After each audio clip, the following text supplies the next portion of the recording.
Bonjour, je suis content de vous retrouver. Aujourd'hui, on parle de la marche. Vous le savez, c'est un sujet qui m'intéresse et qui m'intéresse depuis longtemps. Mise en garde, les conseils que je vous donne aujourd'hui, vous le savez, ne remplacent pas ceux d'un professionnel de la santé et certains de ces conseils, de ces exercices pourraient ne pas convenir à votre condition et vous devez les adapter évidemment également à votre propre condition. Vous allez trouver plusieurs des informations, des conseils que je vous donne aujourd'hui dans mon livre Lève-toi et marche. Vous allez le trouver ici au Québec et aussi de l'autre côté de l'Atlantique. Je vous mets le lien dans la description de cette vidéo-ci pour que vous le trouviez facilement. Lorsqu'on a de l'arthrose au genou, la marche est-elle une bonne option? Devrait-on marcher ou on risque de se nuire, on risque de détériorer sa condition? Et cliniquement, lorsque je l'observe auprès de mes patients, la réponse n'est pas si simple. La réponse, c'est pas un oui, marchez tout le monde ou non, non, marchez pas, c'est très dangereux. On doit apporter des nuances et on doit appuyer notre argumentaire sur notre expérience clinique, ce qu'on voit chez nos patients, mais aussi, bien sûr, sur la littérature scientifique. Et ça, cette littérature foisonne en lien avec la marche et l'arthrose, et particulièrement l'arthrose du genou. C'est quoi l'arthrose? L'usure des cartilages et d'autres structures articulaires. Vous allez trouver des vidéos sur ma chaîne qui vous donnent beaucoup d'informations, notamment sur l'arthrose au genou. Vous voyez sur l'illustration, ce qui est en bleu, c'est le cartilage. Donc, l'arthrose, c'est l'usure de ce que vous voyez en bleu. Sur cette illustration-là, tout ce qui est en rouge, c'est des tissus mous, il y a des ligaments, il y a les ménisques aussi qu'on voit. Je vous montre une autre illustration qui est une illustration, on voit l'ossature. Ce qui est en blanc, vous voyez en haut sur l'os qui est supérieur, là, ça aussi c'est du cartilage. On voit les ligaments croisés antérieurs et postérieurs qui forment un X. C'est facile à deviner, hein, puisque les ligaments portent le nom de croisé antérieur et croisé postérieur. Et les ménisques qui sont entre le tibia et le cartilage, pour l'expliquer vraiment très très brièvement. Et un genou aussi, évidemment, ça bouge. Il y a une mécanique qui est particulière. Vous voyez la rotule, c'est une illustration qui nous montre la rotule qui est reliée par plutôt le quadriceps et le tendon rotulien qui s'attache sur le tibia, l'os qui est dans l'os de la jambe. Et donc, cette mécanique-là peut s'user. On peut avoir de l'arthrose et il y a différents niveaux d'arthrose. Disons qu'il y en a 3 et le troisième, c'est de l'arthrose qui est vraiment sévère, qui est vraiment très, très avancée. Alors, c'est l'arthrose et on se pose la question, est-ce que c'est une bonne idée de marcher lorsqu'on fait de l'arthrose? On a aussi des muscles et la première réponse, c'est oui. Ça apporte un grand bien, notamment à vos muscles. Et lorsqu'on a de l'arthrose, parfois, on n'a aucune douleur, aucun symptôme, on va mourir avec notre arthrose asymptomatique.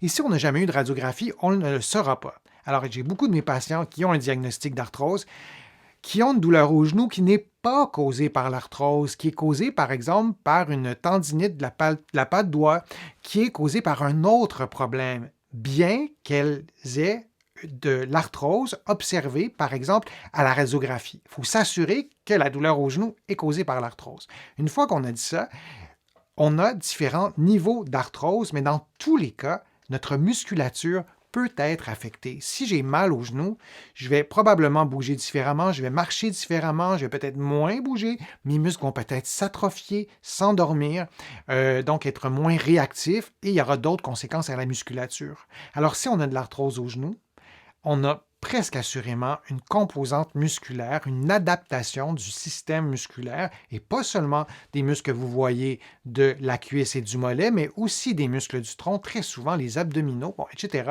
et de marcher régulièrement, qui est une activité physique relativement symétrique, on va avoir des bienfaits sur la musculature.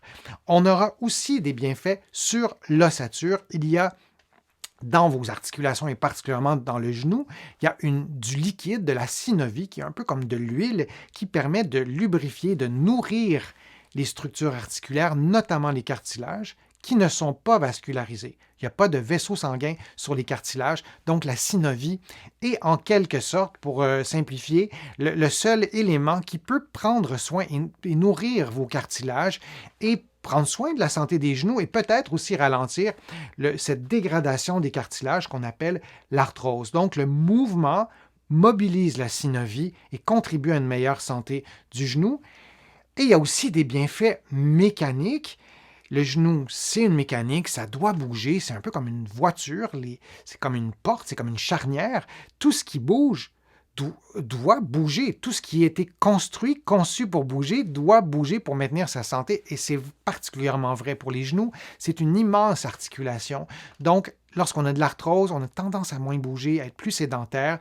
Et ça peut créer une spirale négative et la marche peut briser cette spirale-là. Il y a des chercheurs qui ont fait un programme de 6 semaines. Vous avez les références de l'étude. Vous allez trouver l'étude facilement sur le web. De mémoire, c'est en accès libre, donc c'est gratuit.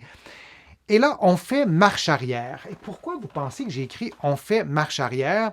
Est-ce que c'est pour vous dire que si vous faites de l'arthrose, et si vous m'écoutez en ce moment, vous avez peut-être de l'arthrose à un niveau avancé, par exemple, et peut-être ça ne vous tente pas de faire un programme de 6 semaines et vous allez vouloir peut-être faire marche arrière. Est-ce que c'est votre interprétation de ma question ou vous voyez un deuxième degré dans ma question parce qu'il y en a un? Marche arrière, parce que le programme d'exercice était un programme d'exercice de marche à reculons. Donc, on a demandé aux participants de marcher vers l'arrière, donc à reculons, et on a remarqué une plus grande réduction de la douleur. On a aussi remarqué une plus grande réduction de l'incapacité fonctionnelle, c'est-à-dire que on peut avoir de l'arthrose au genou, mais si on arrive à faire tout ce qu'on souhaite faire, incluant les activités physiques, bien, on n'a pas d'incapacité fonctionnelle. Et on peut avoir un degré d'arthrose très, très faible, mais avoir une immense incapacité fonctionnelle parce qu'on aura perdu beaucoup de force musculaire, par exemple, qui, elle, peut être regagnée. Alors, de marcher à reculons fait en sorte de stimuler des muscles différents et on a observé aussi une amélioration de la force musculaire du quadriceps. Alors, c'est des avantages qui sont vraiment énorme et on a remarqué aussi une amélioration des performances. Lorsqu'on marche à reculons, et faites-le en ce moment, vous allez observer que lorsque vous placez la pointe de votre pied vers l'arrière, votre mollet travaille d'une certaine façon parce que vous faites votre pas en activant en premier le mollet. Lorsque vous marchez vers l'avant, c'est le talon qui touche en premier au sol et donc vous allez activer d'autres muscles pour le simplifier un peu. Alors, marcher à reculons, c'est pas faire la même chose dans un autre ordre que de marcher vers l'avant. C'est un peu comme faire une recette. Si je commence par la dernière étape pour remonter, j'aurais pas, si je fais une recette de gâteau, j'aurais pas un gâteau renversé, j'aurais pas de gâteau. Ça sera pas du tout la même chose. C'est le même principe pour la marche à reculons. On n'y pense pas souvent d'utiliser cette stratégie thérapeutique. Or, elle est super efficace pour autant qu'on respecte des règles d'équilibre. On ne veut pas que vous tombiez en marchant à reculons si vous avez peu d'équilibre. Je vous donne le programme en rafale, 10 minutes de marche à reculons, supervisé par un physiothérapeute. Ça, c'est important. Très souvent, les études nous proposent des programmes qui sont faits sous supervision. Je vous le dis souvent, vous pouvez vous superviser d'abord vous-même. Après une semaine, vous vérifiez ce qui se passe. Est-ce que c'est sécuritaire? Est-ce que ça se passe bien? Est-ce que j'ai pris de la force? On peut faire ce questionnement-là. Moi, je vous encourage à consulter un professionnel de la réadaptation pour y voir plus clair, pour vous accompagner. Et une augmentation progressive de la durée de marche pour un total de 30 minutes. On est passé de 10 minutes à 30 minutes. Le petit bout de phrase qui suit est important, si la condition le permettait. Donc, si ce n'était pas possible, si ça augmentait la douleur, par exemple, à plus de 3 sur 10, on n'augmentait pas la durée. Une autre composante du programme, la vitesse de marche était jugée confortable par le participant. Vous allez me poser la question, à quelle vitesse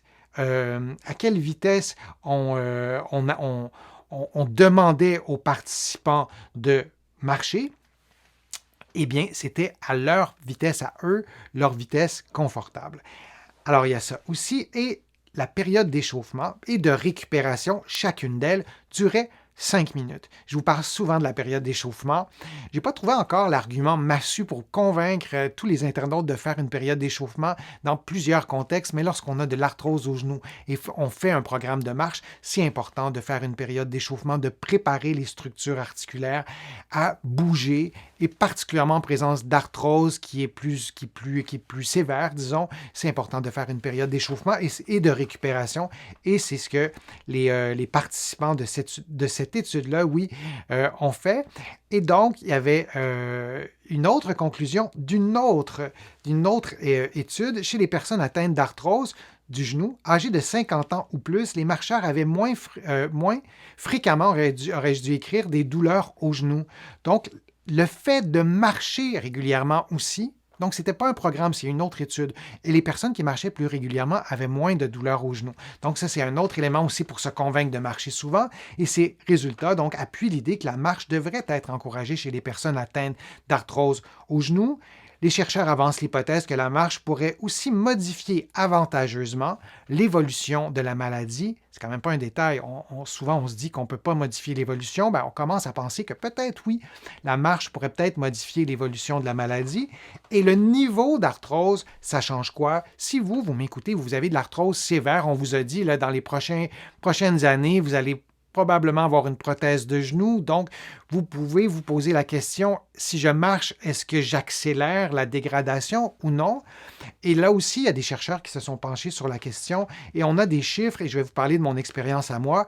Ensuite, l'arthrose sévère au genou, un programme de marche de 12 semaines, de 70 minutes par semaine, n'avait pas d'effet sur la douleur au genou à court terme pour la plupart donc de ces participants-là. Donc, pas d'effet sur la douleur, mais améliorer les capacités cardiovasculaires. Et la santé cardiovasculaire, elle est tellement importante. On ne veut pas avoir d'autres problèmes de santé parce qu'on a de l'arthrose. On a de l'arthrose, on a moins bougé, on a perdu des capacités cardiovasculaires, on a pris du poids, on a commencé un diabète de type 2. Et là, il y a une cascade souvent de problèmes de santé. Alors, ça vous donne un chiffre, 70 minutes par semaine, pendant 12 semaines. C'est une autre étude, c'est les mêmes les auteurs, si vous allez vérifier la première étude que je vous ai présentée. Donc, 70 minutes par semaine, c'est 10 minutes par jour, 6 jours par semaine, c'est pas tant que ça. Le mot-clé à retenir, c'est le mot progressivement. On doit vraiment y aller progressivement. Et donc, toujours pour cette même étude-là, 70 minutes par semaine de marche supervisée d'intensité modérée était sûre et réalisable en présence d'arthrose sévère du genou. Ce sont des informations qui sont encourageantes, en fait, de savoir que même en présence d'arthrose du genou, oui, c'est intéressant de marcher. Et non seulement c'est intéressant, ça a des bienfaits positifs, même sur la douleur, même sur nos capacités ou nos incapacités fonctionnelles. Donc, moi, je vous encourage à marcher, d'en parler aux personnes qui connaissent votre dossier, qui connaissent votre histoire médicale, mais de le faire risque fort probablement d'améliorer votre qualité de vie et de l'améliorer probablement pour longtemps. J'espère que les conseils que je vous ai donnés, les informations ont été utiles et seront utiles. J'espère que je vous ai convaincu de marcher un peu plus souvent, de marcher à différents rythmes, à différentes vitesses, de profiter de ces bienfaits qui nous rendent plus heureux et qui nous rendent plus en santé. Vous allez trouver beaucoup d'informations sur ma chaîne et sur mon site web. D'abord, le www.denisfortier.ca. Vous allez pouvoir vous abonner gratuitement à l'infolettre et vous allez trouver aussi beaucoup d'informations dans mes livres que vous pouvez trouver partout au Canada en librairie. Et sur le web, vous allez trouver aussi mes livres de l'autre côté de l'Atlantique, notamment Lève-toi et marche. Je vais vous mettre le lien dans la description de la vidéo pour que vous puissiez trouver mes livres un peu partout. Je vous remercie beaucoup. Je vous dis à une prochaine vidéo, à un prochain direct et à très bientôt. Veillez sur vous.